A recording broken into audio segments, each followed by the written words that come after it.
et messieurs, bonjour et bienvenue dans votre émission DAB. Donc quand je dis DAB, vous connaissez déjà mes invités du jour. Du coup, je demande aux non-abonnés de vous abonner massivement, enfin, de ne rien manquer. Abonnez-vous sur Demeure officielle, abonnez-vous sur Africa Mobimba TV, abonnez-vous chez Bev officiel, enfin, de ne rien manquer. Dans ce lundi émission à Tokozo, on a Demeure officielle, au Kezwango, na Bev officiel. Derrière la caméra, c'est Bloody Messa, assisté ainsi par Malex Moadi. Vous allez directement m'aider à dire bonjour à mes invités du jour qui sont Nil Autre, que t'entends Bev et Demeure Niangi. Demeure, je commence par toi. Bonjour. Bonjour audience, bonjour à tous ceux qui nous suivent de partout dans le monde. Les amis de DAB, Bev officiel, Africa Mobimba, Demeure officiel, vous m'avez beaucoup manqué, je suis contente d'être encore parmi vous aujourd'hui. Tonton Bev, bonjour. Bonjour audience, bonjour Demeure, bonjour à toutes les personnes qui nous suivent. Ça a toujours été un plaisir d'être l'un des DAB, donc pour défendre une fois de plus les couleurs des DAB. En termes d'analyse, en termes de réflexion, en termes de cohérence, ça a toujours été un plaisir d'être invité, de partager, parce qu'il y a plusieurs personnes qui nous suivent et qui souvent réclament, je dirais même déclarent aussi, pourquoi pas aussi avoir cette envie-là de voir DAB commencer une fois pour toutes. Il y a un moment qui m'a tourné pendant un chantier pour accélérer aussi avec les travaux, bien que Badbabo Santé, objectif c'est que DAB est en chantier, donc nous avons besoin aussi d'équiper les bureaux. Donc, numéro, les caca, je crois, bon, s'appelle Spot. Il y a, bon, ils ont Spot, ils ont avant, après, et puis il y a les numéros, il y a Thierry Mombaya, il y a Demeure, il y a Manager, il y a Ngapé. Si les gens veulent aider, donc il faut passer aussi dans le canal ou dans le numéro Nabiso. Voilà. Voilà, merci beaucoup. Alors, on va directement entrer dans ce pourquoi nous sommes ici aujourd'hui, hein, le bain, la cause de notre rencontre. Alors, ma première question, pourquoi on ne sent pas l'accompagnement de vieux du Wenge dans le concert de Ferregola, comme c'était le cas avec le concert de Etier Watanabe? Je commence par Tonton Bev. Bon, après, on va se dire des vérités. Hein. Moi, je pense qu'aujourd'hui, les autres, ça les fait un banalisme encore. Oui, ça n'a qu'à la vérité, n'a qu'à Tinango. Tout le monde a vu ici, tant où Wenge fallait un concert, il y a Stade des Martyrs. Au moment à l'époque, faire Azalaki, bon, avant côté à prison, Azalaki dans le Libanda. Mais à chaque fois, on entendre peut-être il y a faire un micro, tout le café, les moi pas si pour sa vie par rapport à Stade, il y a Wenge. Et puis ça là qui est fait à côté prison, etc. Nous sommes à la prison pour étendre un micro. Mais tant qu'on fait abîmer prison, non, je pense même tant abîmer prison. Tant qu'on est en prison ou avant côté à prison. Une fois tout na kaye, je crois que c'est na RTNC pas mamie là, on a dynastie tu imagine. Na bossa na ngote. Tout ne ozo bani pona makambo oh non dynastie bimi na nous na bena makambo dynastie etc. Vita moi ko le makambo Wenge. Tout le bango na naissance moi bongo. Mais après tant on peut faire raconter qui prison, au monde que bateau tout bazali na makambo Wenge na imité ma bonté mais apparemment bazali na bon pena choqué. C'est comme si on avait même quoi arranger bango. Parce que à l'époque on disait que non faire parmi bateau barobé taper concert wana ba viena Wenge faire le quoi les cas na Wenge on wana et on a déjà tension bimara déjà na kati wana ti de comme makambo ya au dernier fils et mututel mais toujours avec cette lancée au moins que héritier Watanabe va penser qu'il y a plus chance va penser qu'il y a plus soutien plus appui au moins oui Rasson Blaise Boula Dolph Dominguez, JB Piana, même les jours où héritier de ta concert à Out Afrique du Sud à Kinshasa. À même na ton on a musicien héritier Watanabe avec concert ils ont un stade on sentait l'implication à Wenge na concert à stade. Via Wenge on a pensé que PC héritier force ressortissant sur Wenge mais on mais les canabé mission. On doit sentir que bazo soutenir héritier Watanabe. C'est seulement peut-être quand il y a fait un domaine qui est fait un bagolo na bazara qui na mon opposition na héritier Watanabe. Pourquoi? Pour la polémique on est installé par rapport à dernier fils. Alors ce qu'on remonte au monde que tant Wenge était concernant bango héritier Landa bango il a été avec eux il partout à bango la conférence place tel ba qui des réunions place tel a toujours na bango une façon à accompagner ba vieux wana. Pourquoi? Parce qu'en retour il n'est pas bénéficié na public na sympathie à ba vieux pour na concert na ya stade. Maintenant, tu as constaté que Ferrego est à 1 mois de son concert, JB ne se prononce pas, Wera ne se prononce pas, Marcela, même Emilia, ça là, attends, 800 émissions pour attaquer Karafali, mais pour soutenir l'un d'eux, Oya Wenge, alors que Emilia est dans la dynastie. Aussi, on a promotionné dynastie. C'est comme si Bato Bazan a un mot d'ordre, moi aussi, parce que Bato Bazan l'icône a banque, bon, le Bamakamwa, t'es pour ça la boété. Posez-vous des questions. Les autres rendent moi les alakana entre Wera na Ferré, non ba réparer. Depuis Makambo ya vieux jaloux, non ba réparer. Alors vous avez ba na maison mère ba soutenir Ferré na minute yo. Ils sont moins compliqué. Pourquoi? Parce que avec Makambo tout le monde qui a ba dernier fils ça est compliqué déjà ba jeu. Et comment que Ferré ndé ou héritier ndé. Tala sikoto héritier a beti concert nae asa limpia kwa sara na stade wana. Au mona mbala moko lobi nango JB ayo no dernier fils na biso za rende Ferré. Mais ce dernier fils de Ferré, Ferré. Point tout le monde était battu à maison, il y a plutôt BCBG, accompagner Ferré, l'obelango. À peine au monde a battu à poster Ferré. Et ça jour au faire à ça qui fait une déclaration moi à ce qui gestionnaire, Moni Fabregas a posté, au Moni déplique à poster, au Moni je crois ce qui c'est Léo. Amen. C'est le Wenger à tête quand même. Si côté là ce qu'on a famille Wenger, combien? Baza combien la famille Wenger?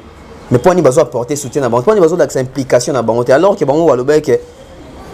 Donc les héritiers qui sont Sony, c'est que le dernier fils n'a pas fait aider Moutor Longo, n'a Sony biso bana Wenge. Mais où sont bana Wenge pour accompagner Ferrego? Merci beaucoup tonton Bev. Je laisse la parole à Temer Nyangui. Bon, la famille elle a un problème nango, via mon fleuri par un problème n'a moi en effali, à soutenir les moi en effalité, à qui n'est pour soutenir moi à voisin, à bossan héritier. Après tant aussi quoi mon esca qui n'a pas sa soutien simité. Akimi. Donc, la famille a un problème. Moi, ce que je regrette, c'est la manière dont les Congolais se disent que Bisson n'est pas un succès fou et tout ça, toute cette évolution. Mais bon, il faut lire entre les lignes. Tu as vu quand on est déplacé en Côte d'Ivoire. Concert à faire. Tu sais qu'en est, c'est là-bas ivoirien. Parce que concert à faire. Bon, tu sais, on a de côté. Bon, il y a pour prouver. Fallait que yo za mwana côté kuna biso to biso nan bana tout ba inciter non bango en opération non to ça non to indi ça les problèmes on va les régler après tu vois mais malheureusement fait à peine humilité il n'a pas l'humilité de vouloir réparer il y a un pour moi concert les availles que va or concert à faire vite à Imana et concert à Tembe c'est-à-dire moi na suka wenge mais parmi banana bango yende muto sa fierté t'as hérité pour bossana quand les gens font la comparaison c'est Fali c'est Ferré mon dit aura JB Wera Félix Montfleury Fali Ferré et que bon mais ce qu'on Fali Ferré comment ils ont forcé parce que vieux surtout que en termes de comparaison tous allons net tu comparer na Falité et carrément moulaï à ma baie.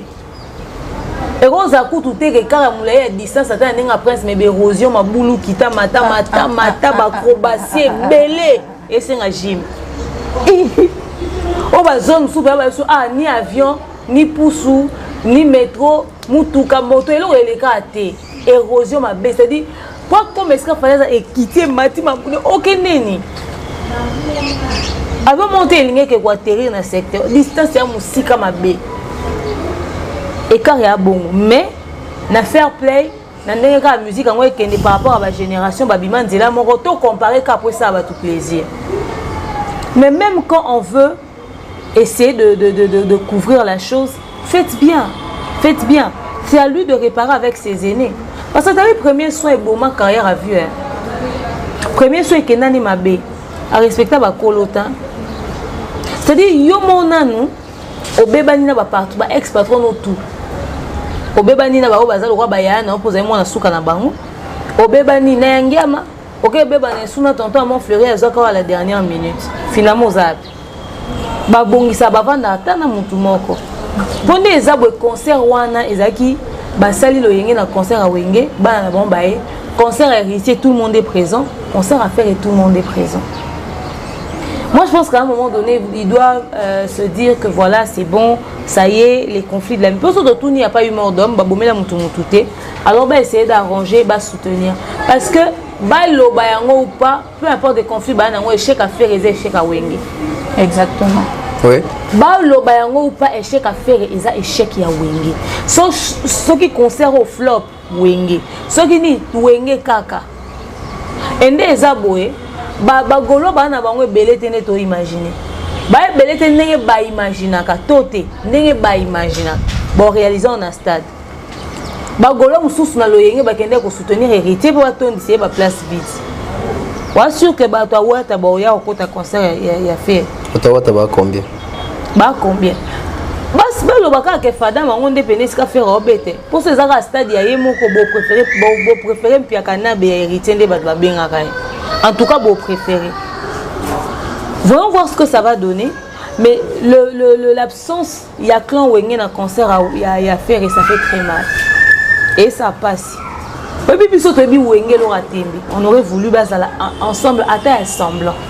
Et permettre que la journée ait réussi. Guerre à musique et Kenda. Bon, donc voilà. Merci beaucoup. En tout cas, bon, nous espérons que malgré la guerre, il réussit au PKK. Alors, lorsque Fally Ipupa avait un concert au stade de Martyrs, Brazzaville était très informé à ce sujet. Parce que Kuna et Banda et Péroïne, Brazzaville, médias en ligne, c'était Makambouya Fally et Kezongi. Mais là, actuellement, Fally Ipupa a traversé à Kendaki Brazza le samedi. Aujourd'hui d'ailleurs, Azokati Saponako rejoindre le groupe d'accompagnement Naïna Ngabe. Oui, Ngabe. Mais notre presse ici, à Kinshasa, apparemment, on n'est pas suffisamment informé par rapport à Ndengezala Nathan à stade de Martyrs qu'on n'en a pas vu. Tonton Bev. Déjà, on a un problème, tant qu'on voit après ça, on a un problème même dans cette presse-là. Si la presse, apparemment la presse n'est pas informée, Brazzaville est informée tant qu'il fallait habiter à Kinshasa. Biso presse photo c'est remettre en cause. Pourquoi tu es assez informé? La responsabilité est à partager. Et en Angambu, il y a bandeko baza jakuna, autant so bazo sapé musala mon abiso pour relayer biso encore information, évolution à news. Ou soit bato bazo gérer communication en Fally pour na Brazzaville pour na concernant Massamba débat et que bazo faire parvenir makambo yo sala makuna awa. On a responsabilité na bango. So na zongi na biso presse apparemment biso presse tous informé. Bon, tous informé pour anime. Pour m'informer biso te topo to lingi ko za informé. Déjà tu penses que makambo yo eza na positivité ou yo sala makuna Fally kuna. Si vous comptez dans la presse, Charlie Point, quand Charlie Point il va désinformer. Vous avez le problème est que oh non, tu es assez informé. Mais est-ce que la presse est volontaire pour informer? Il fallait que tu disque à platine. À part biso babamba biso tika qui toi bato Fally. Bato so batika li nani ça analyse moro expliquer ba congolais disque de platine les années. Fally car on a attaqué aux oiseaux qui disque d'or. Au moins on bateau ba ko informer bateau ba indépendant ko désinformer bateau té asombi yango etc. Si quoi qu'il fallait ça événement na ekuna et que quand même presse on ka bateau na ba ça ka ba émission ba nini ya ko désinformer bateau. Tu penses que ba peut sa vraie information? Parce que bien monsieur e ko zapper mutozo mona naye maboyo loba. C'est ça. Pourquoi pas ça na ba affinité moro boé na artiste X. Son abi makambo jeune artiste na nga amona kinza kumi fiti te yo sala musala na yo to koma mona musala ya artiste ozomona c'est ça les vrais problèmes biso do vanda awa na mboka oyo senti bien que mutu libanda azu trophée asali makambo tout mais awa na kin awa ba jeune c'est ba lobela ngo côté ba boyi ko lobela tout la question ba artiste na biso ba journaliste na biso o ya lelo o to ba sara ba émission na bango ba traiter ba sujet ni. Comment traiter individu? Té, son bagaba vu. Té, à son bagaba disque la platine. Té, bah invité écoute qu'on a tami invité ça moko. Ça c'est la presse ou bien ça? À son anda muta pesa mbote na makasi. On a presque règlement des comptes. Si comme muta ça il y a déjà une information bon. Au cas où il y a une information que en tout cas les la musique n'a vu Fally pour passer l'artiste congolais les plus titrés de l'histoire de la musique congolaise, non seulement de la musique congolaise, depuis Afrique et Banda, Fally pour être l'artiste africain francophone les plus titrés. africain francophone abimi Congo Paulo Bangote mais ce qu'il fallait abeti libako akwei na ibaleka ndia kwake omoni bakisa sima ba mimi watanda ndi ba meli. C'est triste. Merci beaucoup, tonton. Je laisse la parole à Demeure Niangui. Non, mais au fait, effectivement, après, il faudrait dire que la presse, les médias en ligne, à Braza, Baza, fort net bisoté. Bazara déjà fort bonté. Biso pendant tous en appel à bâton, bateau à terrain, penza et tout et tout. Effectivement, j'ai constaté aussi que l'information arrive, mais pas vraiment avec énergie et banner qu'on y a un concert à 29 octobre. Donc, je ne sais pas si c'est tard ou pas, mais que l'équipe essaie de revoir ça. Parce que ceux qui sont ailleurs ont besoin de recevoir les informations en temps réel. On a besoin de mise à jour, on a besoin d'évolution, on a besoin de etc. Effectivement, nous comptons sur l'implication des médias, que ce soit en clair ou en ligne. Il faudrait tout mettre main dans la pâte pour l'évolution à la culture. Concert au Fallait au Québec, il y a concert à Fali et moi personnellement. Il y a quelques questions, il y a quelques concerts qui vont vendre justement culture dans un pays étranger au fait. Pour ne pas dire quelque part dans le monde. Il y a aucun pays voisin. Tout ça, l'effort. En trois bateaux, c'est l'info, comme ça l'information à temps réel, mais qu'on relayer comme mieux que Bisso, comme on dit, parce que Massamba débat, ce qui Bisso, stade d'Amso des Martins, des abats 120 000 places. Bango ya bango zakawana. Mais un concert à Mouné n'est pas bango la preuve, Bamsouk Mameka comme ça, moi pour la nini et tout ça, pour un étranger, mais tout à Moutali Bosso, il y a un concert dans le stade Moabon. Alors, puisque c'est fait, tout est apaisé. Mikolo, tout ce qu'il y a vraiment la course. Derrière moi, nous avons total. Lundi, va proposer Bissoni. Lundi, on est aussi ici. Mardi, mercredi, jeudi. Il n'y a plus beaucoup de jours, au fait. Mais quand on récupère, on va partir on compte sur l'artiste Fali pour on compte sur son équipe. Merci beaucoup, Demeure Niangui. Alors, nous avons suivi le passage de Fali Ipupa na TV5 Monde. Qui avait donné sa position face au Rwanda. Tonton Bev, on a parlé de ce sujet avec toi et Thierry Mombaya. Mais aujourd'hui, Demeure est là. Alors, puisqu'on va aussi un peu, beaucoup plus développer, moi, on revient sur ça. Fali Ipupa qui disait n'avoir aucun problème avec le Rwandais, mais il a un problème avec les systèmes en place. Du coup, si on l'invitait à prester là-bas, il n'ira pas. Je remets la parole à Demeure. Si on l'invite à prester là-bas, il n'ira pas. Rwanda à Okembete. Mais il n'a aucun problème avec le Rwandais. Seulement le système. Le Congolais avait besoin d'un compatriote, non? Je pense que c'est une réaction légitime. Parce que les choses vont tellement à une vitesse que il faudrait même avoir en ce moment honte d'inviter un Congolais prester dans un événement au Rwanda. Même si c'est pour une fête de mariage au Rwanda, je pense que le temps n'est pas bien choisi. C'est important de choisir, de lire l'heure, de lire le temps. Ok? Donc, j'estime que s'il dit qu'il n'ira pas, c'est pour son honneur de compatriote, mais aussi pour le souci de son peuple. Je pense qu'il avait pris une bonne décision. L'une de ses meilleures décisions en tout cas. Merci beaucoup Demeure. Alors, Tonton Bev, tu avais déjà parlé de ces sujets, mais je te laisse encore quelques minutes. Oui, en fait, c'est... Comme Demeure, tu as combattants, congolais, artistes qui s'impliquent dans le etc. Fallait a pris sa position et puis c'est une position qui est justifiée.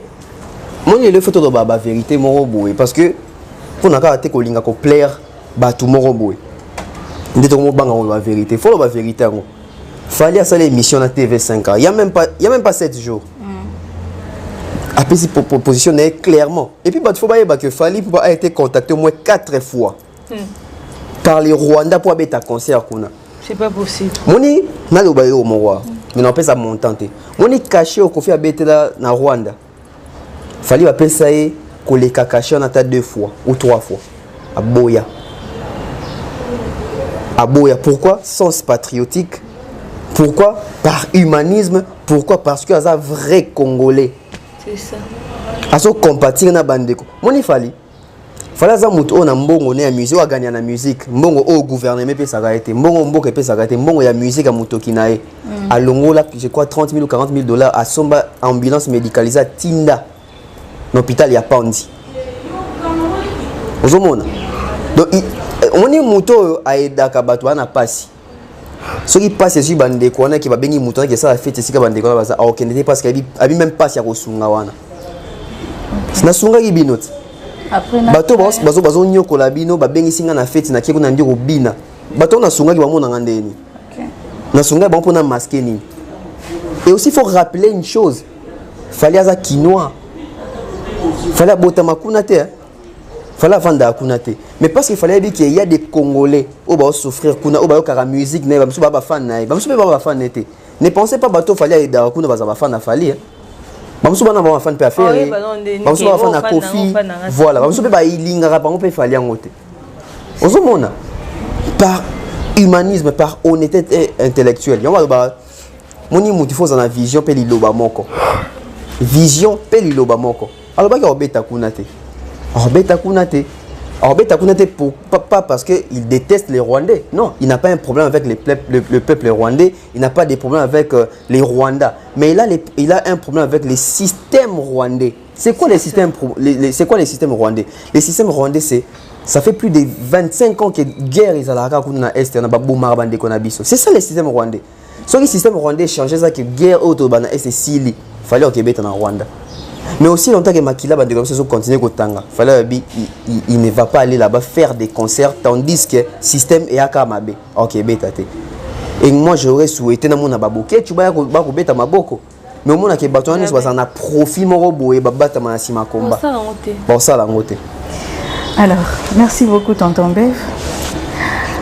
Après autant d'années, Inosbi dit au grand public de Goma qui n'a jamais été adopté à Kinshasa. Il le dit en ce mot. Je vis à Kin depuis bien longtemps. J'ai fait l'effort de parler lingala, mais malgré ça, certaines personnes viennent sur me poste pour me traiter de Rwandais. Certains artistes de Kinshasa viennent ici pour chercher la sympathie. Ils les font à 200. Même si vous sympathisez comment avec un Quinois, il te traitera toujours d'un Rwandais.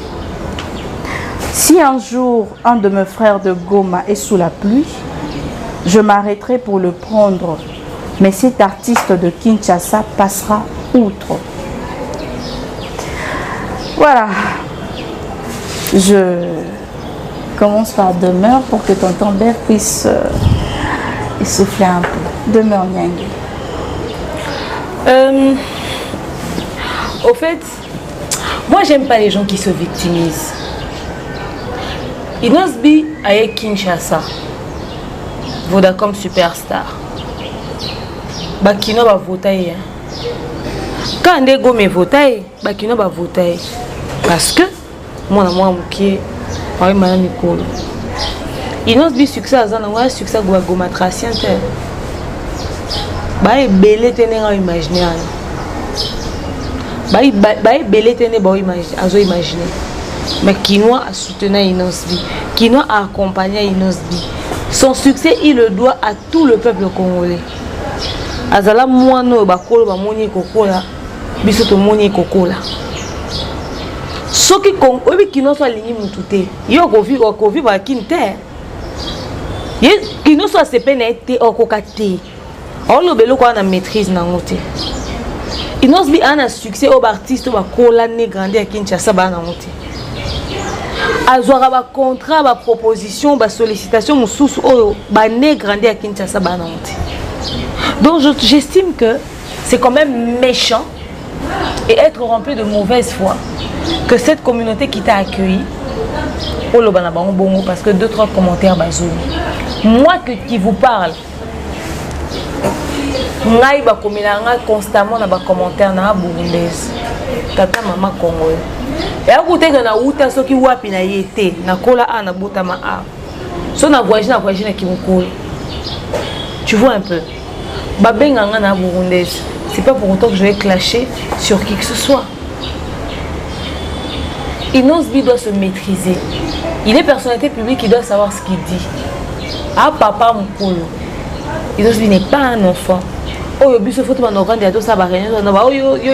tu avais dit ça, pourquoi tu vois la musique, ton PC définition de musique, quel art de combiner le son d'une manière agréable à l'oreille.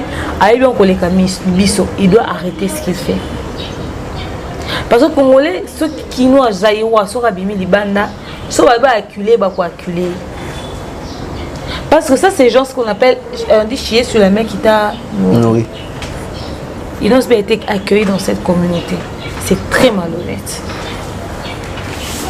Merci beaucoup de Nyangi. T'entendais. C'est regrettable, c'est très malhonnête. Bah, propos venant d'un artiste. Mon artiste, il faut mieux artiste, leader d'opinion. Artiste, c'est pour diviser bateau. Artiste, c'est pour monter les autres contre les uns. Artiste, c'est pour inciter bateau na haine. Mais c'est ce qu'il est en train de faire. C'est ce qu'il est en train de faire. Il est ressortissant d'où? Il est ressortissant, il y a Goma. À qui na Goma, mais il propose de tenir pour Naba Kinois. C'est comme quand on a pas Goma tracien, bah c'est Naba Kinois, to ba Naba Kinois. Regarde comment il est en train de monter les uns contre les autres. À sa place, moi j'aurais honte. Inos Biaza leader d'opinion. Mon leader, Inos Biaza qui est leader d'opinion. On a tenu ba propos boité. Pourquoi? Parce qu'il y a que na mutuma comme la lobara batu ba ozwango. Mon muto so que un leader d'opinion te on se comporter beau. Pour que makamba lobara batu ba ozwango en quantité, toi en considération. Inos bien venu à Kinshasa demain à Lobiango. Moninga, hein? Na votaye. Na français ta. Na kinois. Final bo Inos bi fiston boui. Biso a kinois to vota fiston boui te. Bana banoué bonda wana to vota bango. To vota bango te. Et pourtant fiston et voix hein. To vota Inos bi. Jakinda la telmi na katikati boy. Azo annoncé. To ganga to CP là. Ah, au CP là qui? Oui, to CP là. Faut la vérité. To CP là. Qui cher bonbon. T'es à 250, 250 25 unités. Il y a Ajuana, il y a peine Ajneni. Des mois na Ajuana ici 250 à côté moi sous. Oh bah là on notre surtout qui est chic. Bah on tient 500 francs pour 250 autre unité. So tu unité. Faut voter no innocent à l'époque allo na allo so qui na Tigo même au moins bongo. Voilà l'ingratitude. Sans oublier car Inos wana tant Inos bien commis a gagné compétition na wana. Tu connais les tout premiers musiciens congolais où on dit Marozo Inos bo. Fali Poupa. Congolais qui. Oh, il y a Zolinga banda ko contrer wana. Fallait ça et l'oreiller faut contredire. Fallait ça et l'oreiller faut contrer. Attends, on reste sur ça parce que je suis sur ça. Parce que arriver pour attends. Quand tu dis Kobanga noté, ça va question de Kobanga ba question de ma réflexion ici la raté. Quand il dit que bakinois. Il fait allusion à l'artiste kinois. Il fait pas allusion à Biso dans haut. Il fait allusion à l'artiste kinois. Qui sont les artistes kinois? Fali n'est pas artiste, ceux qui y a Kikwiti. Il fait allusion à Gezmawete. Il fait allusion à Gezmawete. Beau fabuleux ces années. Mais quand je dis les artistes. Pour rappeler que Azar Rwandais. Bon, tout ça là, Abi qui va rappeler que Azar Rwandais. Banane va rappeler que Azar Rwandais. Bakinois. Bon, pourquoi les Kinois te rappellent que tu es Rwandais? Est-ce qu'il y a quelqu'un qui n'a s'intégré? Attends. Quand on te traite des Rwandais, hein? Ça choque en quoi? C'est un pays, non? Le Rwanda est un pays? C'est un pays. Ils ont choqué pour Annie. Ils ont choqué pour ça Rwandais, tu poses Rwandais. Faut retourner question. On va finir en Burundi. C'est un coup dans l'Afrique du Sud, mais dans Sali Lève, dans Komi, tout sur mon séjour au Burundi. Adoptons un rapport d'une Ngai. Au moins, on a un songebu. On a un qui est Rwandais. Nando Lila. Nando Betabato. Nando Silika. Nando qui est monté les uns contre les autres. C'est l'immaturité en termes de communication. Et puis, comment les traiter de Rwandais, Kinois, traiter de Rwandais, pourquoi? À cause de son attitude au fait. Il ne s'est pas intégré. Inosbi qu'il arrête de se victimiser. Il n'est pas le seul artiste venant d'une province évoluant sur Kinshasa. Est-ce qu'il le sait? Azale kuna na Goma na zena visibilité, tu as visibilité na Kinshasa. Soba kino ba ngebe ngebe étouffé. Moi que toi la mutu ba étouffa ngote. Aye ba adopter ba CP na musique na. Le kwa kanza. Abota mena kinte. Le kwa kanza 50-50. Aya koya. Oui, Raya koya. toi on a musicien belé ba évoluer ah ba ya kuya bazo exister Cappuccino les boga auta goma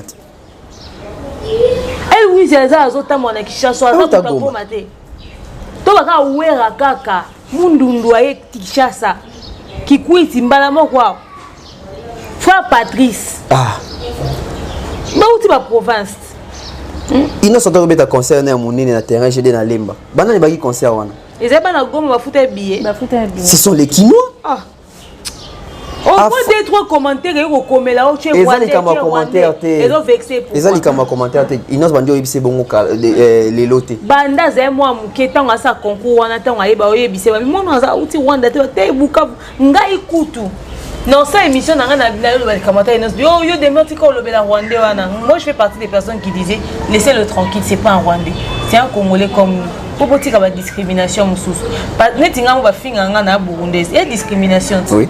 Mais tu sais, j'ai dit ça plus d'une fois. Ça s'appelle quoi tes détracteurs? Nous avons 5 détracteurs, le quoi va commettre aux Arabes dans les commentaires, il a pété un câble. Yo ce mona fallait aller à la conférence de presse moko libanda mboka. Tout temps soit qui et pas na bango na mai ndombe. Akio la kuna nga ba finga nga PD. Andi do ba on avait mission nyonso ndiko milela. Ne bisao. Non.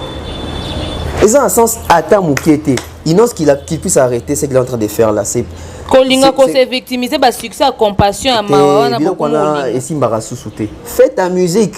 Si quand on joue ça va bon pour Mombasa ni. Osikoyo entre temps oyebi ke bartiste comment oloba nga na sa boité nga na za Rwanda papa pardon.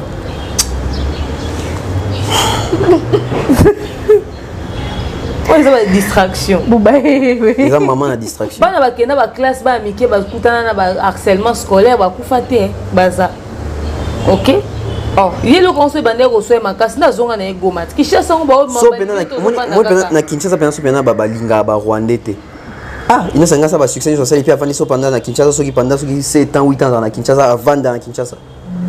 Toi tu vas pas sembler. Il va si ba kutana ba bêtier pour Rwandais. Toi tu vas sembler. Vous avez une vidéo où on est Rwandais moto bête na Kina. Mais tout le monde a bango, c'est pas comme si on les tout le monde a bango. Nzelo kutana mutu mo tali longo bi longi penza ya Rwanda. Bande gonso ba combattre ba l'accession qui va linga ba Rwandais te mais na poto kuna ba sala ba accompagnement ba Rwandais ba kutana na ba métro ba Rwandais so mona combattre mo ka beti Rwanda avec cette vidéo. Ba ambassade à Rwanda. Ba beta ba Congo. Kinshasa ambassade à Rwanda raté. Une ba justification mo. Ils ont tenir à la route te bo. Alors la position d'Inosbi face au Rwanda sur la même question qui a été posée à Fally Ipupa concernant le deal Kuna na Rwanda. Si j'ai un deal de jouer au Rwanda, je le ferai. C'est trop facile de rester à Kinshasa et de dire que je ne peux pas jouer là-bas. Je n'ai aucun problème avec la population rwandaise. Tonton Bell. Alors, il y a COP. Donc, ce COP, il est prêt à trahir toute une nation qu'on a COP. Soi-disant patriote. C'est ce qu'il a dit. Ce n'est pas ce que j'ai lu. Mais c'est ce qu'il a dit ouvertement. Alors, il y a COP. Ce COP, na Kei. Bon, peut-être quand ça a biso doka ba Swahili te. Donc on a Swahili les canons Karaboué. Te ngana kuto ba Swahili. Mais moi je crois que c'est parce que c'est en Swahili que l'émission n'a pas été vraiment. Oui, c'est ça na linga le bon mot na pena. Yango tika biso to limbola ka. Yango na Swahili na nko. C'est pas seulement parce qu'il était à Goma. Il pouvait dire ça en lingala. Na lingala akolo bango ate. Ça conférence à bon. Ce qu'il a expliqué en lingala, c'est par contre le fait que Goma, ils ont pembeni na Rwanda, bako kanga frontière, Kinshasa et tout. Problème T. Tu es bien que ton élection volcanique salaka tout le monde a makambo salamaka. Nous sommes dans le contexte à makambo ya lobi que ceux qui a joué cop naie à qui au bêta. Mais c'est les mêmes artistes. Il y a même pas 3 mois passés. Macron qui na mois ni. C'était en mars, non? Il n'y a même pas 2 mois passés. Parlons de Macron. Il faut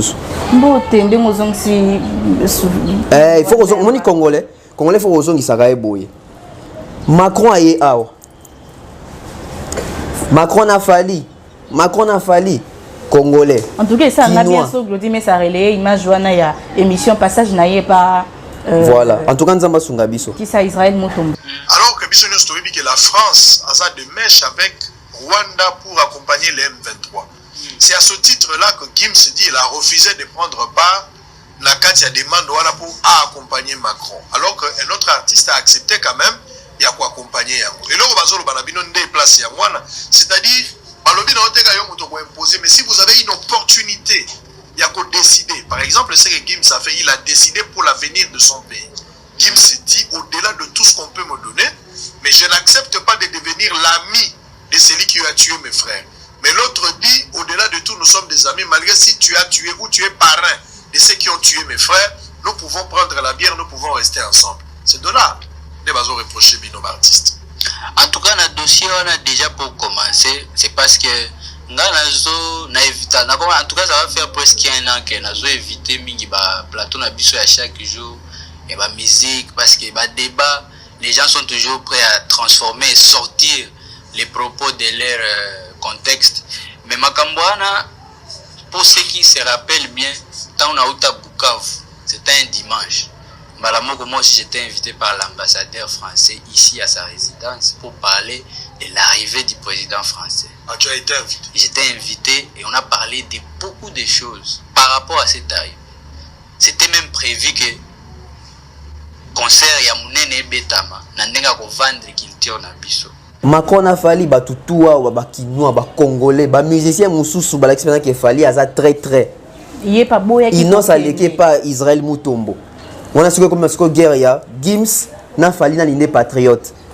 Biso kanisa kindenge innocent avec na plateau na kuna ngalo en tout cas grand frère na biso fali azar ressorti ça go maté matin daraba ba rester na go etc et daraba go matracien o Gims ça salate ba tout n'est question et pas Israël Mutombo légende na yo légende d'accord yoka introduction yoka non yoka introduction il y a question Israël Mutombo oh non dans tous avis non par rapport il y a venir à Macron parce que bah vie a partagé l'autre artiste s'est dit que tu es ennemi de mon peuple, tu tues mon peuple, mais je ne m'affiche pas avec toi. Alors que l'autre s'est dit que je suis quand même ton ami, même si tu tues mon peuple, je préfère prendre la bière avec toi, etc. On a boit qu'il fallait. Il y aura des introductions, il y a question journaliste. C'est quoi, il y a quoi, il y a un bango. Moi, je vais jouer à Beta Bala quand il y a un bango. Il y aura ce qu'il y a. Oh non, on a peine d'autres encore dans la musique. Dans la moni, la réaction y a battu. Dès je me suis retiré.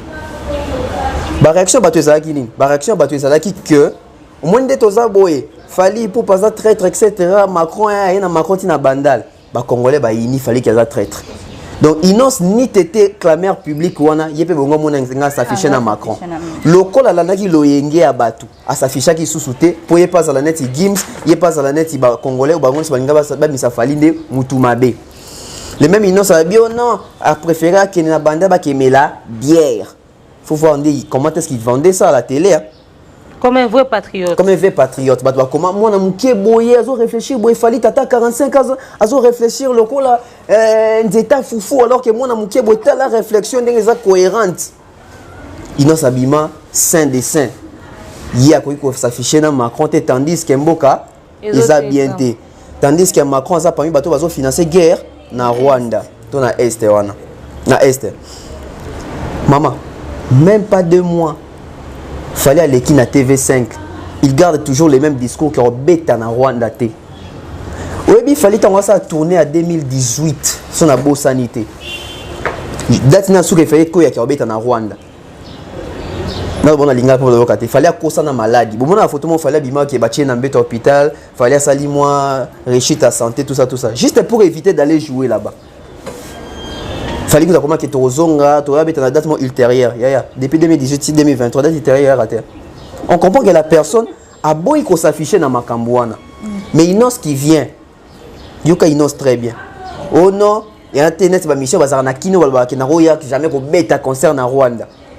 On a bloqué sous un musicien qui noie. Alors qu'il y a le big qui est dans le cop. Ce qui cop n'est il y a qui. Si le cop il y a mbongo waneza mbongo banani. Il y a ba Rwandais ou ba PC cop. Bato ba kota concerne na Rwanda, ba Rwandais, mbongo ba Rwandais. oyo esika makila ba congolais ezotanga. Tu penses que cet artiste est vraiment patriote? Sobo Talebo. Et puis mingi ba kota gomango wana. Il n'est pas vrai. Tout ça pourquoi à force de vouloir contredire Fally Ipupa. Il faut tout le monde clair parce que tout le bien au boité et tika les plané boé. Pour n'a pas soucier dans le cas contredire Fally le bibo nga pe fana le baka et le mozo qui na sens contraire. Dans les sika memi. Peut-être c'était pas avec l'idée à c'était avec cette idée là. Pose-toi la question. Pourquoi dans cette conférence là il y a eu cette question? Au moment où Fally Ipupa se poser la question, il y a même pas 6 jours. OK. Pourquoi? Et tant on a le siko bongo. Message n'a été que libiso. Donc hier pour na mbongo. Il peut trahir. Et talibino te beaucoup fa kunanga sokop nanga ekop nanga. C'est le message qu'il a eu à passer. Et ça message à passer biso quand il dit cop na ye.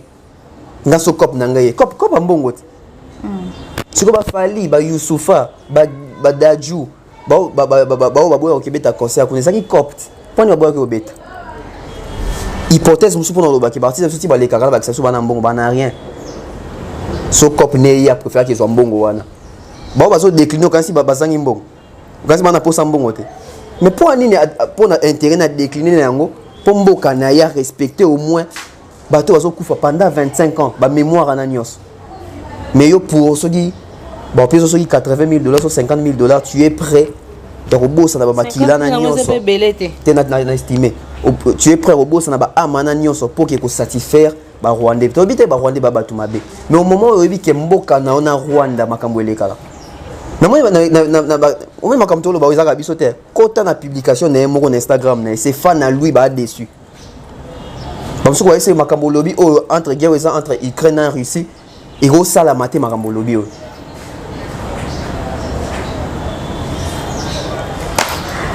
La PC demeure passe. Merci beaucoup, tante. Demeure. Au fait, naïf hypocrisie congolais n'est pas sepela na ngote. Pour Fally soka lobango atana kitete là. Atana ki ana mongo. Charlie pour se interpréter. Balinga ba traduire on va rendre la vidéo en viral. On attend de voir les Congolais lancer un message de boycott sur Inosbi. On attend de voir les gomatraciens lancer un message de boycott sur Inosbi. On attend de voir la réaction de ces personnes que lui, il a traité, n'est-ce pas, de xénophobes. Parce que ce qu'il a dit sur les Quinois, c'est la xénophobie. Oui. Il nous a accusés, nous, les Quinois, d'être xénophobes. Ndeli Kamboulé du Soni Komelaki. Avec la Côte d'Ivoire. Sous d'autres cieux, Héro doit se boycotter dans le compte à Inosbi. C'est parce que l'humain congolais est hypocrite jusqu'à la moelle épinière que jusque-là, l'Inosbi est encore en train de se balader quelque part dans la ville, quelque part dans le monde, quelque part en RDC. Toi, tu as vécu la guerre. Nous, on ne connaît pas l'odeur de la guerre. Tu ne peux jamais t'asseoir sur une chaise et dire Eza kop nanga so ba benga no kindi. Fallait ebi sur la guerre te. Fallait ebi lisasi ka ya Mobutu. Ozoyoka. Fallait s'en fout. Si les musiciens congolais ont fait 12 ans sans aller jouer en Europe, c'est à cause de ce qui se passe dans sa ville d'où il est venu. Lui qui est 100% congolais de père et de mère, mais de Goma, d'où il vient. Nos musiciens ont été victimes du problème qui se passe chez lui. Pendant 12 ans, il ne peut pas se foutre du fait que ses parents vont marcher par contrat parce que les combattants vont téléméliango. Les efforts que les coloniaux sont sali pendant 12 ans, il y a un kiti, alors loba, c'est un manque de respect envers les combattants, envers les musiciens, envers le gouvernement, même envers le président de la République. Congolais monté à ma belle. Fait la kanga photo d'un ambassadeur à Rwanda, Moutalobé le Rwati. Via Montfleury. À Kenda Kobeta concert na Rwanda. Après la belle na bango bisous. Ozoyoka. Et puis il y a Inosbi. Moutouana censé kozala na pas si koleka biso tout par rapport à l'oko qui na mboka nae. D'où il vient? Parce que 2-3 commentaires te disent tu es rwandais. Ozo benga so na zu cop na Rwanda na okeko beta. Ko abenga pe cop. Yo zo benga cop okeko beta concert na Rwanda na mboka ya bato ba boma peuple na yo. Combien de fois il est allé faire des dons? Combien de fois Inosbi est allé faire des dons à Goma? disons que voilà, mon peuple souffre, nous avons des problèmes, à lancer un message dans le monde entier. Faire souffrir peuple. Il va faire souffrir peuple. Fallait s'en fout, il n'est pas de Goma. Fallait peut aller jouer au Rwanda. Ah oui, Fallait n'est pas de Goma. Fallait n'est pas de Goma. Gims Kutu avant d'assaut wapi. Soit disant yo soutenir Gims parce que Gims a boya kokuta na Macron. Pour aza compatriote. Mais c'est que yo tant les cas qui une émission à bosso na politique yo yebité pour ani Gims a boya kokuta na Macron. Pour ton information, fallait oyo vandi na kiti. Na bosso na politique. Toza bosso na politique a benga yo. A tout non ba question makambo lobi wana. Parce que Gims so aboya ki obino bobetele maboko. Fallait obino so bo akula ki. Obi pour ani bando lobi fallait pour na Macron. Pour yo mone onde yo mone ka batu nyonso ba telemela ngo yo pour lobi nga pena ki na ngate. Oyeba ina ote. Omoni maintenant qui est peut-être pour na Nabi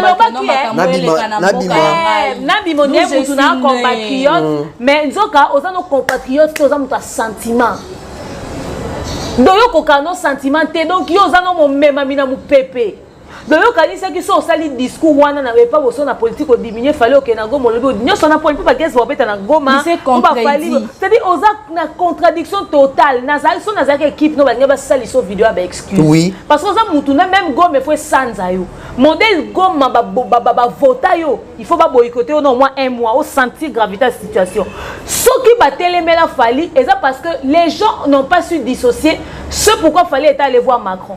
Fallait à chaque fois qu'il avait l'opportunité, en écoutant une grande personnalité, il parlait du problème de ce qui se passe chez toi à Goma. Pour ton information. Benga ekuna aux États-Unis pour na mamsusu. Fallait que non mambo Goma. Fallait à chaque fois que non mambo kanabiso. Éruption volcanique à Télémi. Ba pesa ba faire des locaux pour pas que ça guerre fallait à Télémi. Atinda véhicule qui peut médicalisé, ambulance médicalisée. Hôpital à Panzi. Ngai moko na faire partir avec bakina na délégation kotika chèque boy il a fait ils sont payé 20 000 € pour na makambu ya docteur Mukwege après concert à Bercy. Inosbi soki ba telemela fali pour na Macron.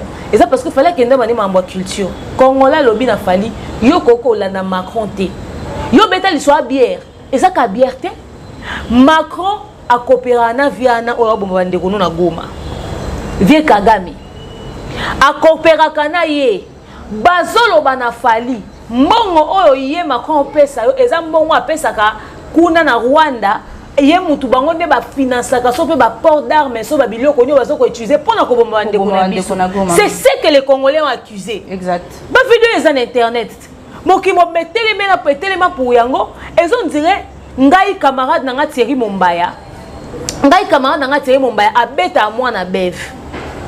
Abeta ka moi na bev. OK? Mais nga non solo là na Thierry Mombaya pendant que na appelé camarade à bev. Kuna ku camarade à bev te mena ndeko ya bev. Na kozala ndeko ya bev te na komi ko s'associer na mutu oyo plutôt azana sima de azo ko protéger to pas la lisi na ndaku na ye mutu abetaka mwana bev. C'est-à-dire ndé Macron na ndaku ne azana audience abeta mwana bev. Sikoyo ngai na yambi na ngai pe nani Macron ngo na vandi na nga na epé sans problème na lobby pe do beta wana osala mabe et loko bazaza ko c'est qu'il faut kutano na Macron juste il fallait normalement sauf fallait pour que lui au moins yo za compatriote kene na yo au monde ko na souci à Goma te yo bando ya ki chasse au moni minda pelele ya boulevard Lumumba yo bando moni ki chasse au moni nyonso zo leka na kina yo zano na mawa ya peuple na omo ya Goma te tino vandi pe na kiti na arrogance nyonso ya Swahili donc non za botonto be ba yo ka Swahili audience pas lobango audience yo ka Swahili ngaku mama so loba Swahili na yo ka Swahili manager na biso mobuta loba Swahili de atina za ya mabekutu ba Thierry Mombaya donc biso sonde to zaboye biso kande to za to ka Swahili wana une idée o ba Goma tracé ba yoki o eza cop na nga yo ke sa business na mboko ezo boma bandeko no na makila ya bato Macron n'a rien à voir. Le problème c'est avec directement le Rwanda mais puisque baza ba ami bato ba telemela falia. Pourtant, ils ne sont pas allés pour les mêmes choses. Ils ne sont pas allés pour les mêmes choses. Gims Bobimi, c'est un compatriote. Allez, Batouba, continue à mettre la yo, ma beaucoup. Avec ça, tu es surpris que les Quinoises ne t'apprécient pas et disent que tu es rwandais dans les commentaires, mais tu viens de confirmer tout ce qu'ils écrivaient. Voilà. Quelqu'un qui est congolais n'aura jamais cette idée-là. omoni fali kutu akokutana na Macron ko pesa na ta mbote na Kagame to ebike so apesi Kagame mbote loba ni makambo en face po loba ngo déjà babisika kenda yo te kabiso yo te kabiso yo be okeno kop yo pona mbongo yo za prêt à trahir communauté na yo matérialiste matérialiste fali devant Macron en institut français awa avant président Nzemboune à migrant des rêves. Aucun message c'est habituellement pour ça paiement définitif. Voilà. Merci d'abord pour notre acte au salut. Merci pour notre acte au salut. Voilà. Mais nous avons besoin d'une que la paix soit définitive. Donc elle lobana mutunao akata. Et puis les cas dans le monde entier message wana. Fatina Macron ba oswana débat contradictoire. O baza osala on est pour nani. Yo moi ma bé. Inos bien moi ma bé. Fatima ouais. Fatima wa. C'est-à-dire papa na biso mukolo bon a telemina munene ne nyonso biso tozaso parana na za mwa mbinga mo munene zo batela santé na tension et que zone. Donc a même problème do yene ngazana yeba te ko comme président de la République. Ayeba ka ya chichi. Ya chichi tineli atikele ngambu yebaka te likama mboko. Yebi est mboka na biso ndenge za préoccupation pour na gouvernement. Obi ndenge za préoccupation moi ma bé. En fait nga problème ngeza kutu ye mutalobité ezana bato nga goma ba continuer au talai. Au fait, tu s'est posé question. Qu'est-ce que tu as dit? Que ça va dans la goma. Donc nous en fait ou bien ça veut pour un festival à Mani, l'ingité pas bien que ça va kino un festival à Mani. Oh, allez pas bien ça va kino un festival à Mani. Parce que niveau OK, non, c'est que comme on a moins acharnement. Na préféré kino un festival à Mani que yé. Pour y aller biso ba benga, c'est-à-dire que les aboué pendant qu'on loba na personne non idée peut-être on dirait réaliser toi quand pendant qu'on loba non tellement c'est calme une réalité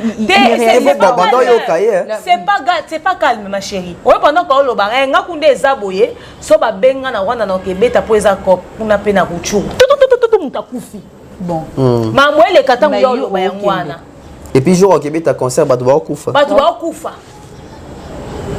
soki bongo ba combattant pour animer no pexé ba musicien ba beta pendant 12 ans na poto ceux qui mutukuta uti kuna a mon ani gravité situation pour fait na goma na kin biso tout ba congolais non toza ba congolais siko tozwa Rwanda. Au fait moi cette situation en tout cas ça m'a choqué particulièrement du coup je me permets moi na ko taper na katana bien que na lingana wa congolais kota ba Rwandais bazolanda ba congolais ndenge ba msuba lobi ba obetati ndenge ba msuba boya ko beta. Et puis ka ba Rwandais wana ba Holanda ka ba même congolais wana misuba lobi bango ba okende ba oseka ba congolais ngote ba seki biso maman so pa ba bololé en fait oui bien Dieu sait faire les choses ce que ça qui fallait dans ça qui discours à lobby moi j'ai pas de problème avec le Rwanda nga so ba bengi nga no kebeta c'est pour l'intérêt de la culture nde ekeye zongi mabe nde ekeye zongi nezo baluka o mututel mais le quoi ça inosbi ka sango Israël Mutombo Israël Mutombo papa Israël yamba mo ano inosbi te ayambete asa na analyse ta yemo lobango na une émission po fallait azaki compatriote te pona yo po yamba ki Macron c'est comme muto aza prêt on dit mbongo yamba to bazoboma biso po eza cop coopération na yé tozela yo sala intérêt na yé tozelo yambe na plateau en plus rencontre ya Fali na Macron et bimisa 84 millions d'euros pour na bande quoi kuna 84 millions d'euros et quand on a poche à Fali terre c'est ça qui artiste mususu maintenant je pas katina moi 7 moi 10 000 84 millions il m'a coûté loba qui on a nani ils ont na précision te à loba qui on a une interview on a 84 millions d'euros inos bio bando ke tambo mukimo bimbo na combien pour na mboka na yo moko jusqu'où tu t'es battu à part dindaku ya ezaki na pe ba oboma tout ezaki une éruption volcanique rien à voir na guerre à Rwanda papa au saleli mboka no monini soto bito tanga fali oyo vandele na kiti wa sali to tie na balance na gaz ma wete wa ya kompasa nga penza na ebité il est temps que le Congolais devienne conscient. On ne peut pas commencer tous les jours à s'attaquer à une personne pendant que les gens commettent des tels dégâts. Et nous sommes le col à l'objet au Québec et en Rwanda. À Québec et en Rwanda. Tous a besoin tout le monde a réaction à Goma Tracy. Elle Louise Yabazawa, ba fali ba koma obeta concerne mo bibata zane anamongo. A été souci à Gomango. A convaincre ça une minute de silence. ko passa ka ba message ya mémoire ba so bazokufa ba wera une minute de silence ba faire ba onyo comment biso beti concerne recettes na rotinga na goma boko bomba no mo na bino te po inosbi a oswane likambo se muto efaka za lokola ambassadeur ya goma ndeye c'est lui mais yoka discours Obeta n'a rien à problème. C'est facile pour en fait, il y a certains qui diront que c'est la maturité, c'est peut-être la jeunesse. C'est faux. Ils n'osent bien moukola. Non, maturité en espace à 2 mois. Des familles. Mouton, j'ai moi si le quoi rebo. N'est-ce à 2 mois maturité. N'est-ce pas à 2 mois maturité. Ah, j'ai moi si une musicienne. Ana moi. Ana moi. Ana ba musicien ou à foutaka. Ana ba musicien en foutaka. Merci beaucoup. Merci beaucoup en tout cas. Ou alors, ce gars, ça la vidéo, il y a retirer ma propos nette. Ah, ça la vidéo, il y a confirmer ma camalobi na lingala, peine en français. Alors, on a lingala. Oui. Ce gars, on sait avec excuse na goma trace. Pas besoin de on s'en fout. On s'en fout que tu dises qu'on t'a pas accueilli, mais les preuves sont là. Parce que ce kino ba lobby, ba l'action pena, c'est que kino ah gentil hein. Est-ce que kino azwa innocent c'est comment comparer na fali. Quel niveau kino, moi dit kino, moi il ba kino ba chaque jour. Coucou tout le monde, j'espère que vous allez bien, moi ça va. Alors aujourd'hui je viens vous parler de TapTapSend, le moyen le plus sûr pour envoyer de l'argent.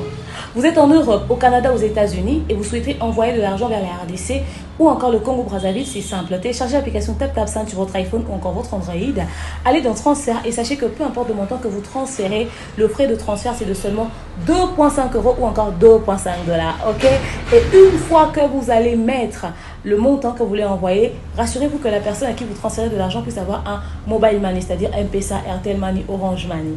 Et quand vous allez vouloir transférer, rassurez-vous d'avoir mis le code promo demeure. Oui, avec TapTapSend, le code promo c'est demeure. Et vous envoyez. Cette personne pourra recevoir cet argent partout. Elle n'aura pas besoin de passer par des agences de transfert.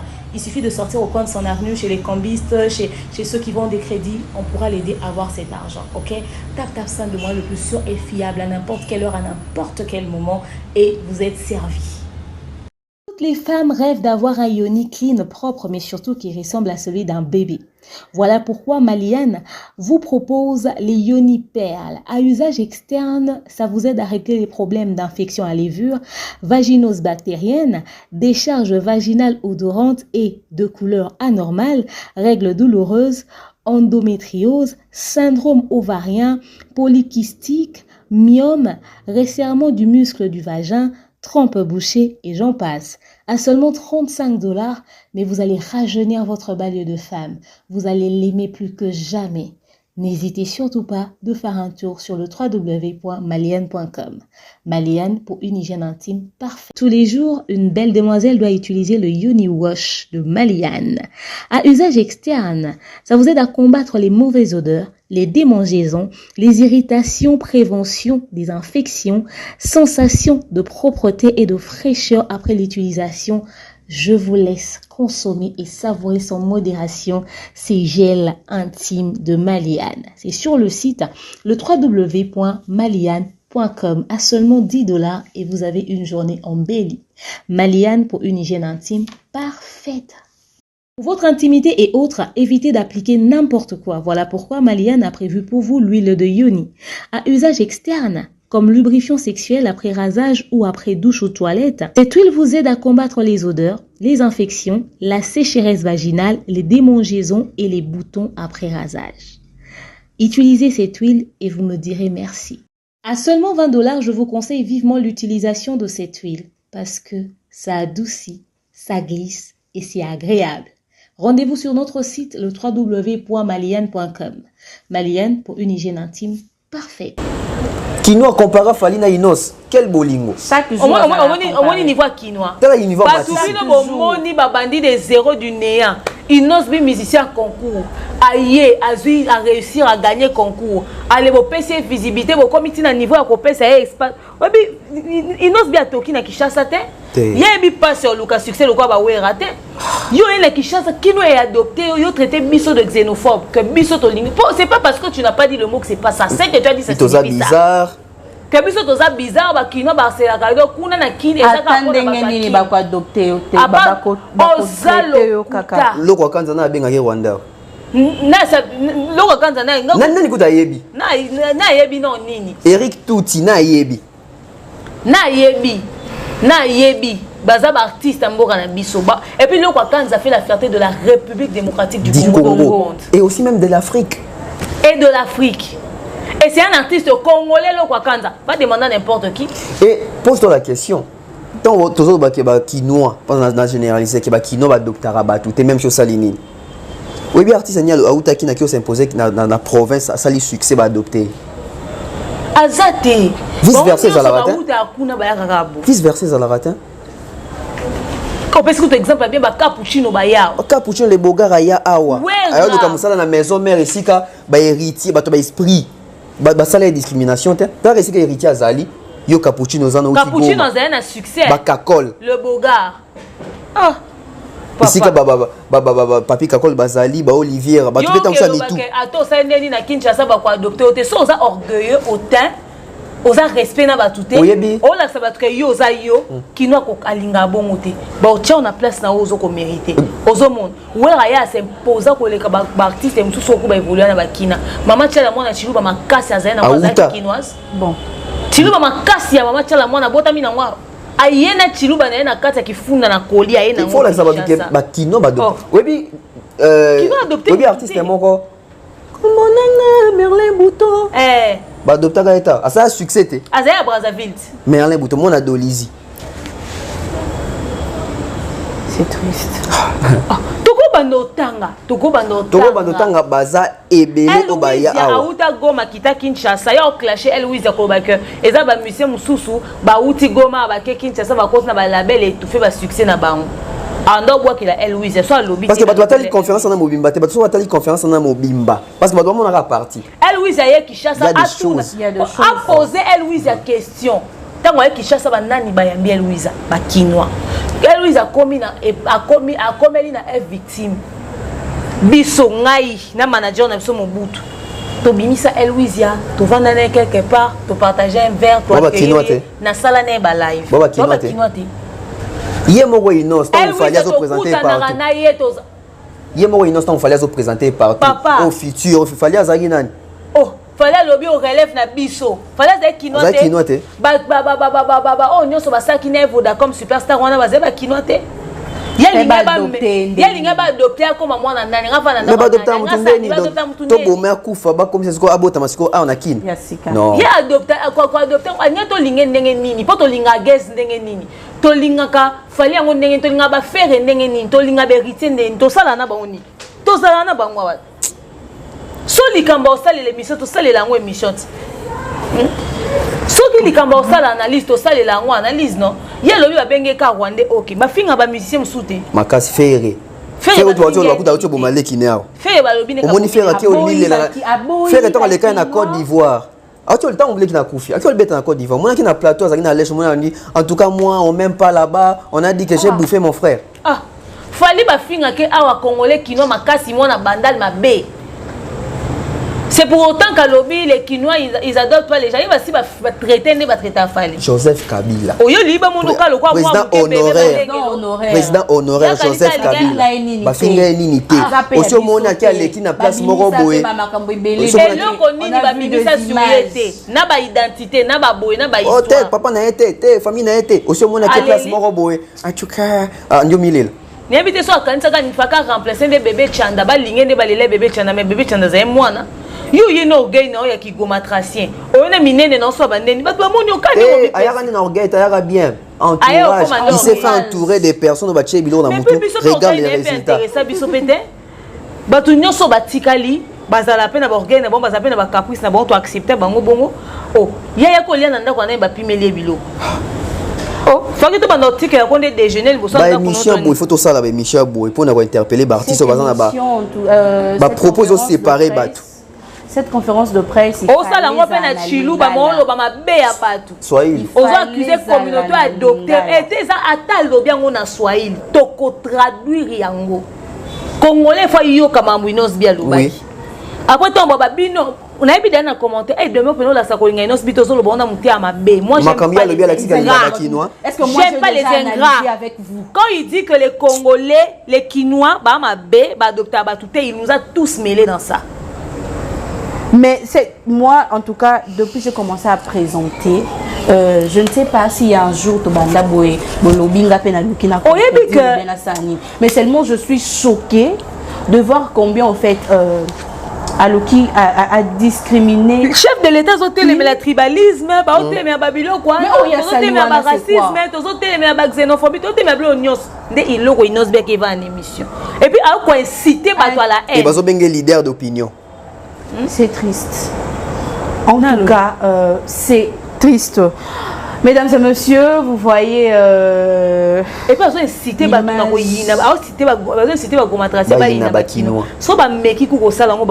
problème. Pour nous, trahir la conférence de et ça cop non que ça là et pas le banini parce que yoka azo et puis yoka exemple que nini fait frontière il y a Rwanda des akawana na kata Goma et tout et donc bango kunande les kana bango batala na bango ya za problème na peuple rwandais tengambo na zena Goma so lingo ko katsa na ozonga le peuple n'a pas de problème c'est le système politique c'est le système voilà c'est la preuve la preuve tozana ba Rwandais mususu peut-être ba foutre la banda quoi peut-être oyebi bango te kaza Rwandais le système ambassade rwandaise na mboko yo. Le problème c'est le système politique. Toi en tant que leader d'opinion, en tant qu'artiste qui représente tout un peuple, si on fait porter aux autres artistes le poids du conflit politique, point nioté. Pour nani Russie ba boya ki a il y a des aides qui mondial sogini. Système politique.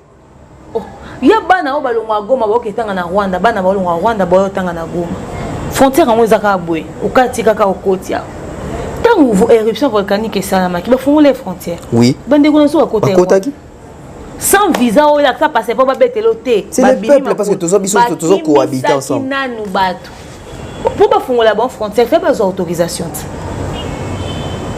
Immigration kuna Congo bengi etc. fait pas ça là quelque chose. Bango ba boma biso mais esika ya secours ezeka kuna. Et si quand il y a secours, ba fongo les frontières, ba baleki, ba protéger qui nanu ba ndekona biso pendant situation là. Mais ça fait pas de nos amis à un certain niveau. Surtout pour quelqu'un comme lui, il peut pas dire ça. Si en fait, le problème c'est qu'il n'ait jamais dit quoi que ce soit avant na kwani a Goma traciente.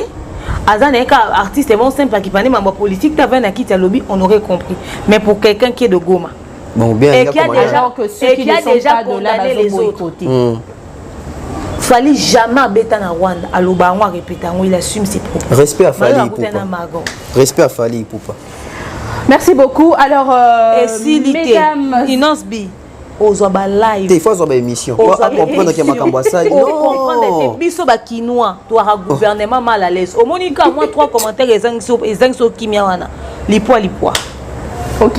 Zone de turbulence venant activée. Si moi qui n'a pas fallu te ndenge yinda kia. Likama fali ba balala été. Oh, na ba TikToker ba libanda ba banana. On s'est posé les questions ngana muta goma na bino na banuna go message bino na ninti osika.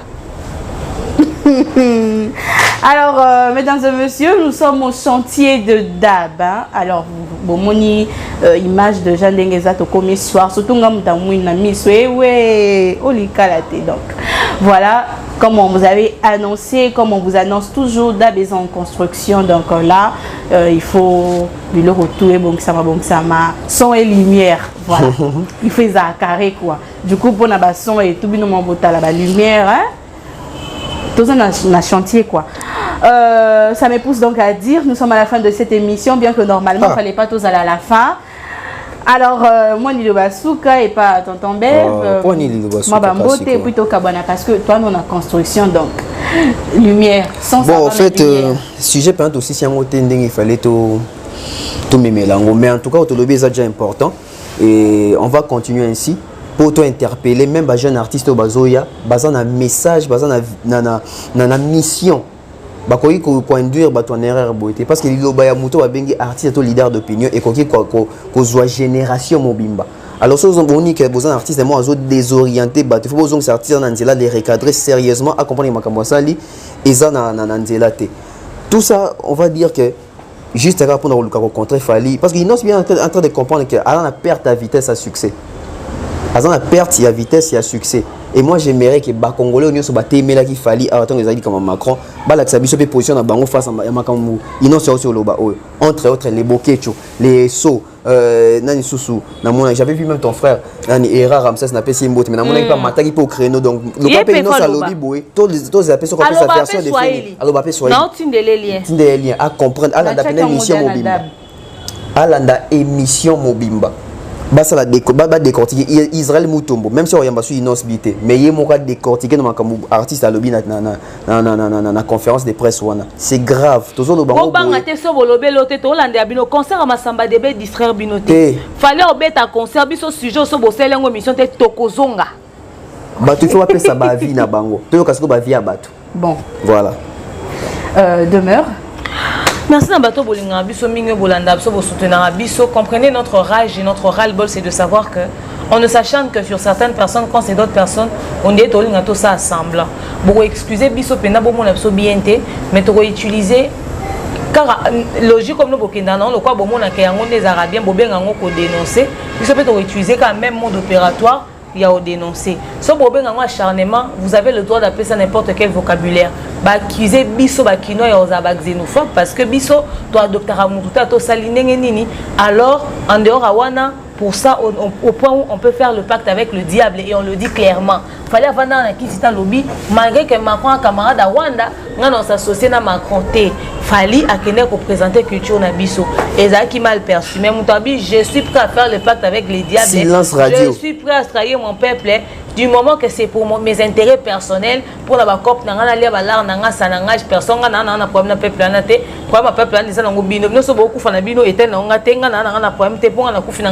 j'ai mis mes parents à l'abri, donc voilà. Le roi a tous ces après tant bengo rwandais au siliki. Il y a un to commence à se poser des questions parce qu'un vrai patriote, un vrai Congolais n'aura jamais ce genre de discours. Devons-nous douter des origines ou au fait on continue de te pousser à venir présenter des excuses au peuple gomatracien. Parce que nous les Kinois, en tout cas chaque Kinois doit réagir de sa manière.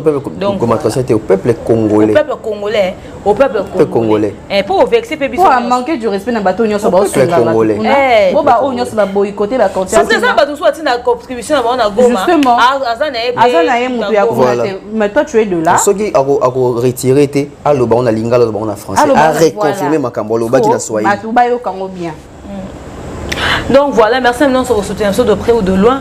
On fait Sibino Mboté, Banadine Mayo, Jonathan Kalonji, Manuela Madinga, Bellevue Candila Patron, Monsieur Patrick Mukunati,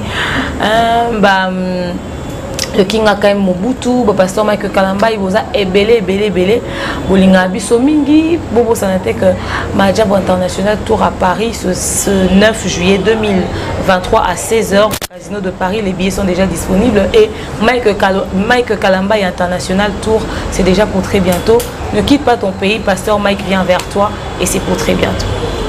Merci de salutations. Bon, tout comme d'Aboutou, mais tu peux si bambote. Ok, mesdames et messieurs, nous sommes à la fin de cette émission. C'est un réel plaisir pour moi encore une fois d'être là devant vous. Je vous aime énormément. On se retrouve prochainement. Au revoir. Au revoir.